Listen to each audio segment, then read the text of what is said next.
Yeah, right? Truth is stranger than fiction, that's for sure. Like, what are those things? What were those?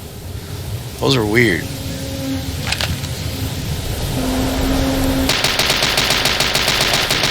Authentic for sure.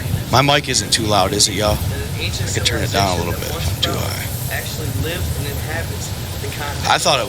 I thought you sounded like it was from maybe Mexico. World governments to Antarctica to see if they couldn't find this alleged continent. But why would this important discovery be kept top secret from the public? Well, many believe it's because of a discovery that Russia supposedly made back in the early 2000s. In the early 2000s, a Russian scientific expedition made an amazing discovery. We're not going anywhere. And he says, what are you talking about? And he says, look. And he looked up ahead of him. He says there was a big raptor-type bird standing in the middle of the pathway. He said it was standing about 3.5 feet tall. He says the odd thing about it is that it had feathers sticking up off the top of his head that was like a horned... Shoot the damn thing.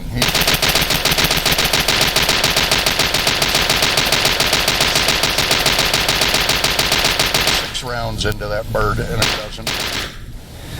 2 slugs and then 6 more rounds. Because what's the first thing they say to do? Just shoot the damn thing. Like, really? Come on, man. So he says, well, let's just go around it.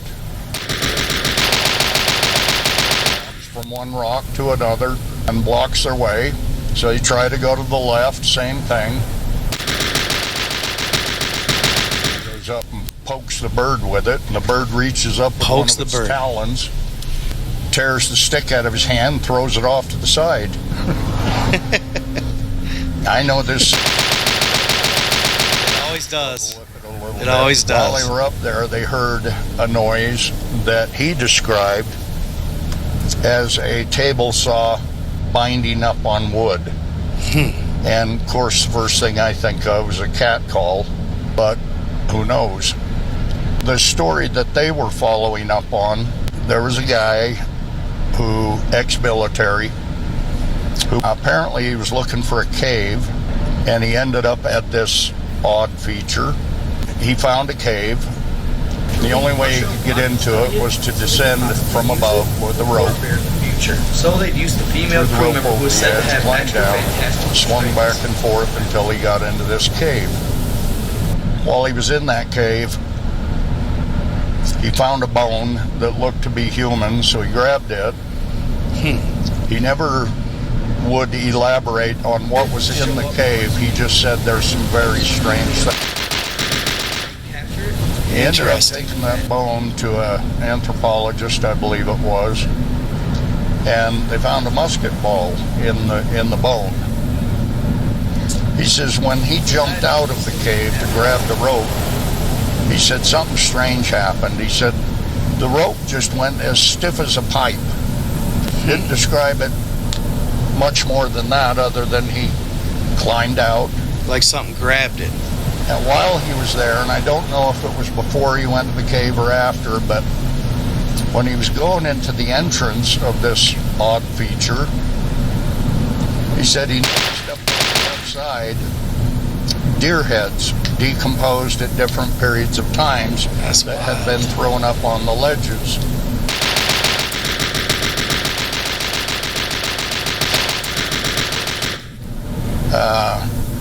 Heard by the previous individual, described it very similar. Started throwing rocks at him. Bigfoot.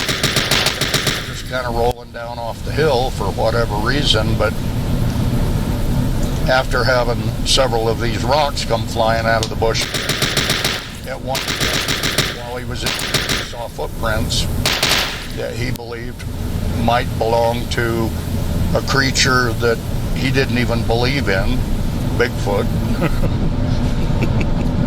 But crazy stories, man. The end of his story, he said, he says, I've been to Afghanistan.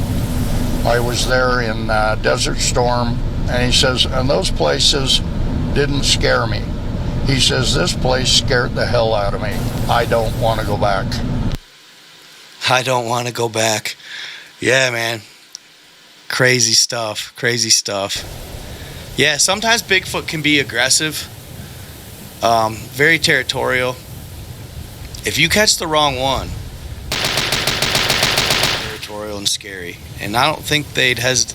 I think certain times, if you have like a, because they can read your aura really well. If you're a generally not good person, I think you got a good chance at not coming out of that situation very well. So try to keep your light and aura good.